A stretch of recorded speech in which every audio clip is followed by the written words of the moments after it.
may mga iba't ibang intentions na, may iba't ibang purpose na eh. Mga mob na. So, hindi mo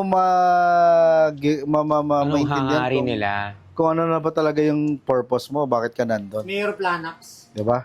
So, pero, it's a good thing. Kasi, lalo na yung mga Gen Z ngayon, especially. Nangyayari sa ibang bansa, di ba? So, maging part sila nung what's going on in the country. Kasi syempre, as always, di ba, sabi nga ni Rizal, sila yung Future. sila yung next na generation. So, I hope, yung mga susunod, magkaroon sila ng wake up call na hindi na katulad nung dati. Totoo naman Kumbaga, eh. hindi na tanga yung mga tao ngayon eh. Naging bayani, di ba, sa pagsusulat? Oh. O di ngayon, Nag-iisip na naging yung mga bayani tao sa ngayon. pagtatype Sa naman. cellphone, sa Sa cellphone. pagtatype. Di, same. Keyboard warrior. Oh, si Rizal, naging bayani sa pagsusulat. Di ngayon, naging bayani sa Hindi pagtatype. kasi ang Pinoy, kilala ang Pinoy na mas malakas, Virtual people power, no? mas malakas ang trash talk ng Pinoy.